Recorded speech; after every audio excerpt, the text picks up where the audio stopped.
নমস্কার, জ্ঞানবিদ্যা একাডেমিতে আপনাদের সকলকে স্বাগত জানাই। আমার শিক্ষকতা জীবনের অনুভব থেকে আমি বলছি, ম্যাক্সিমাম ছাত্রছাত্রী যারা পড়াশোনা করে, যারা এফোর্ট দেয়, যারা ভালো পড়াশোনা করতে চায়, কিন্তু তারা সেই জায়গায় পৌঁছাতে পারে না। কেন পারে না এটা আমাদেরকে বুঝতে হবে।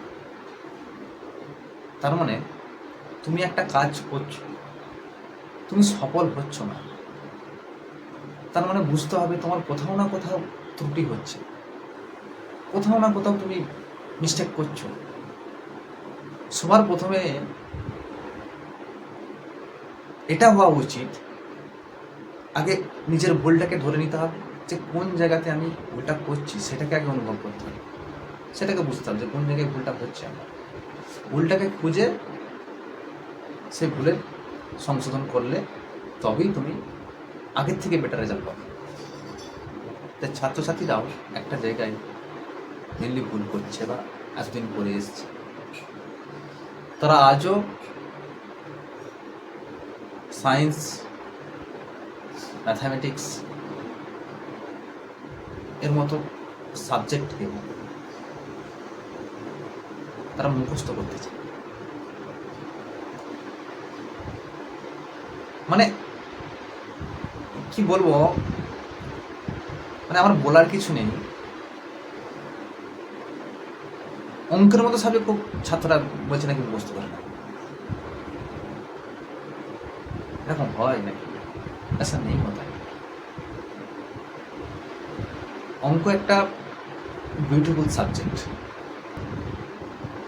আমাদের পড়াশোনার মেন উদ্দেশ্য কি? আমাদের পড়াশোনা করার মেন উদ্দেশ্য এটা হওয়া উচিত যে আমরা আমাদের চিন্তা শক্তির উন্নতি ঘটাবো, আমরা আমাদের ভাবনা চিন্তার উন্নতি ঘটাবো। আমাদের লক্ষ্য এটা হওয়া উচিত যে আমরা এডুকেশান থেকে কিছু এমন অ্যাচিভ করব যেটা আমাদের জীবনে কাজে লাগে। ওই গতানুগতিক মুখস্থ করে নাম্বার পেয়ে যে আলটিমেট রেজাল্ট কিছু হয় না। মনের শান্তি খানিকটা হতে পারে, কিন্তু আলটিমেট রেজাল্ট কিচ্ছু হয় না।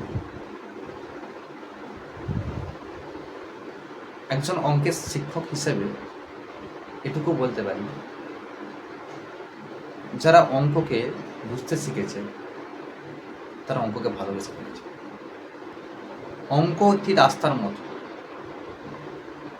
যতদূর চোখ যাচ্ছে ততদূর যাও,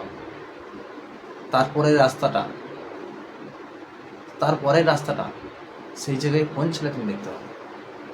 তাই ভয় না করে শুরু করো। নতুন কোনো প্রবলেম বা নতুন কোনো অঙ্ক থেকে ঘাবড়ে না গিয়ে অঙ্কটাকে করতে শুরু করো। দেখবে করতে করতে একটা জায়গায় পৌঁছে যাবে। যে যাওয়ার পর তুমি দেখতে পাবে পরের যে রাস্তাটা কোন দিকে যাচ্ছে তুমি দেখতে পাবে। আর না শুরু করলে তুমি কোনোদিন সেই জায়গায় পৌঁছতে পারবে না।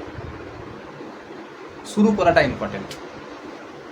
আজকের ভিডিওর মেন উদ্দেশ্য আমি আশা করি বোঝাতে পেরেছি। Thank you so much for watching this video. সকলে ভালো থেকো। যদি ভিডিওটা ভালো লেগে থাকে চ্যানেলটা সাবস্ক্রাইব করে দিও।